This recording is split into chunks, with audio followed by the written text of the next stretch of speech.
C'est avec plaisir que je te retrouve aujourd'hui, afin de continuer ce que nous avons commencé hier. Le mariage burlesque, c'est notre thème du jour, que nous aborderons juste après la prière. Notre Seigneur, notre Dieu, tes enfants, celles et ceux qui croient en toi, à travers la Bible, viennent identifier les signes qui annoncent ton retour imminent. Merci de nous conduire dans toute la vérité, Saint-Esprit. Nous t'avons prié au nom de Jésus et pour ta gloire éternelle. Amen. Aux Antilles, nous avons le carnaval chaque année. Certains sociologues, psychologues indiquent que c'est un exutoire où les gens ont la possibilité d'évacuer le stress, de se lâcher. Et plusieurs personnes sont surprises en voyant des femmes pudiques, des femmes quoi, en un mot, dans des vidéos interprétant des chansons. On se dit, c'est pas possible. Mais oui, c'est possible. Mais oui, c'est possible. Mais le carnaval, c'est pour une période. Donc le dimanche gras, c'est gras. Le lundi, c'est mariage burlesque, où des femmes se déguisent en hommes, et c'est pour s'amuser. Pour certaines qui se déguisent en hommes, ça s'arrête là. Pour d'autres, on passe à autre chose. Le mardi, c'est la journée du diable, celui qui inspire les hommes. Puis le mercredi, hop, on brûle Vaval, qui est une image, à la fin des temps, le diable sera brûlé avec ses anges. Mais arrêtons-nous sur le mariage burlesque. Des gens déclarent, c'est pour s'amuser, prendre un pied, pour rire, se défouler, etc. Mais là, dans cette vidéo qui a été tournée en Espagne, deux petites filles vêtues en robe de personnes qui se marient. On va jusque-là. Avec échange de l'alliance. Et après se donner le baiser. Le baiser fut sur la joue. Bon, d'accord, pour aujourd'hui. Mais d'ici quelques temps, ce ne sera plus sur la joue. Pourquoi je voudrais t'interpeller? Hier, nous avons vu comment les deux petits garçons se cachaient pour se donner de l'amour, entre guillemets. L'amour. Bon, avec les lois, je ne peux pas dire vice, hein, d'accord? Je dis l'amour parce que c'est ça les lois déclarées. Bon, il ne faut pas que ce soit hors la loi. Si tu me mets hors la loi, comment feras-tu pour entendre les prochains audios? On va fermer le micro sur moi. Donc, je suis obligé de rester ce que des gens appellent l'amour, tendresse, se serrer l'un contre l'autre. Ils se cachaient.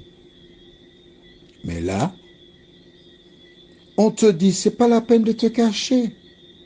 C'est quelque chose de normal.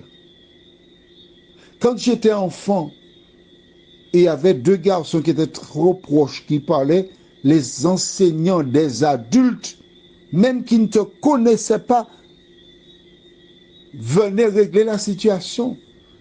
Ils cherchaient à connaître où tu habitais pour aller voir tes parents. Et madame tel, monsieur un tel, je suis passé, j'ai vu votre fils là qui donnait la main à notre bonhomme là. Surveille tes affaires. Maman, c'est là que tu prenais raclée sur raclée. Maintenant, la loi te dit, tu peux le faire. Pourquoi suis-je revenu tout de suite sur ce thème avec toi? Lisons au livre de Genèse, chapitre 2, les versets 15 à 18. Ce sont des références bibliques que tu devras connaître par cœur, parce qu'elles t'aident à comprendre pourquoi notre monde est sens dessus-dessous par rapport à la sexualité. Lisons. L'Éternel Dieu prit l'homme et le plaça dans le jardin d'Éden pour le cultiver et pour le garder. L'Éternel Dieu donna cet ordre à l'homme. Tu pourras manger de tous les arbres du jardin, mais tu ne mangeras pas de l'arbre de la connaissance du bien et du mal, car le jour où tu en mangeras, tu mourras certainement. D'accord? Dieu a donné un ordre. Dieu a donné un mode d'emploi. C'est comme une maison. Tu vas louer une maison, état des lieux, et le propriétaire te dit, madame ou monsieur, je ne veux pas d'animaux domestiques, pas de chiens. C'est clair. Tu ne veux pas avoir de problème. Tu aimes les chiens, tu dis, madame, gardez votre maison pour vous, bien monsieur, tranquille. La personne te dit, non, tu aimes la maison, tu as un choix. Tu as un chien, tu l'offres à quelqu'un et tu respectes la loi. On est d'accord? Mais si, tu as compris ça. Ta tête n'est pas dure. Dieu a dit à l'homme, voici la loi. C'est comme ça. Quelle est la loi de Dieu par rapport aux relations amoureuses? Verset 18, nous l'avions cité hier. L'Éternel Dieu dit, il n'est pas bon que l'homme soit seul, je lui ferai une aide semblable à lui. Tu as entendu ça? Je lui ferai une aide semblable à lui. C'est ça la norme divine. Que s'est-il passé? Écrit dans le cahier, Genèse 3, versets 1 à 6. Genèse 3, versets 1 à 6. C'est bon? Je te donne le temps pour noter la référence. Là, ça devrait être bon, hein? D'accord. Nous lisons. Le serpent était le plus rusé de tous les animaux des champs que l'Éternel Dieu avait fait. Il dit à la femme, Dieu a-t-il réellement dit, vous ne mangerez pas de tous les arbres du jardin? La femme répondit au serpent, nous mangeons du fruit des arbres du jardin. Mais quant au fruit de l'arbre qui est au milieu du jardin, Dieu a dit, vous n'en mangerez point et vous n'y toucherez point, de peur que vous ne mouriez. Alors le serpent dit à la femme, vous ne mourrez point. Mais Dieu sait que le jour où vous en mangerez, vos yeux s'ouvriront et que vous serez comme Dieu, connaissant le bien et le mal. La femme vit que l'arbre était bon à manger et agréable à la vue, et qu'il était précieux pour ouvrir l'intelligence. Elle prit de son fruit et en mangea. Elle en donna aussi à son mari qui était auprès d'elle, et il en mangea. Mon ami, écoute bien. Chaque fois que Dieu dit quelque chose, le diable dit le contraire. Beaucoup jettent la pierre à Ève et Adam. Mais ces mêmes personnes, aujourd'hui, Dieu dit, je ferai une aide. Le diable dit, non. On fait 2 femmes ou 2 hommes, c'est bon. Que font ces personnes? Elles adhèrent à ce projet. Dieu respecte la liberté des uns et des autres.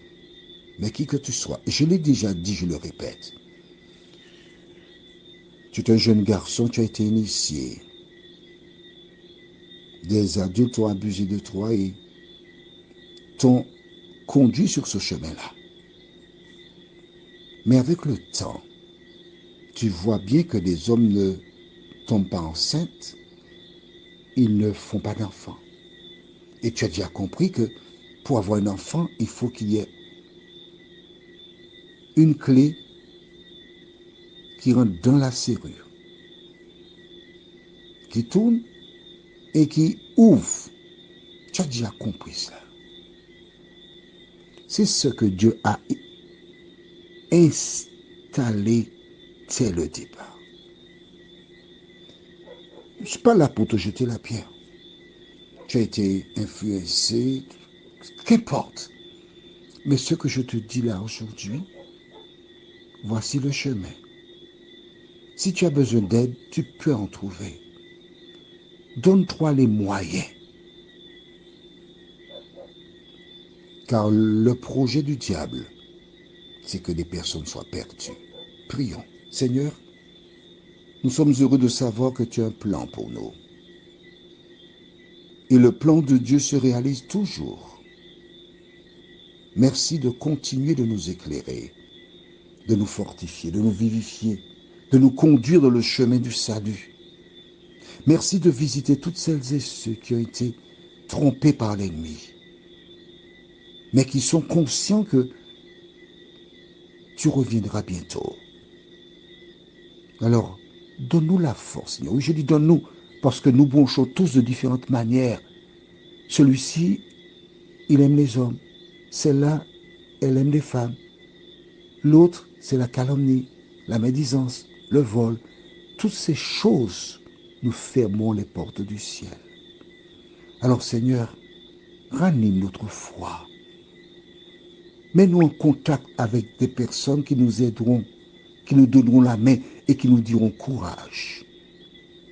Fais-nous du bien encore aujourd'hui, au nom de Jésus pour ta gloire éternelle. Amen. Je te souhaite une bonne journée sous le regard de Dieu.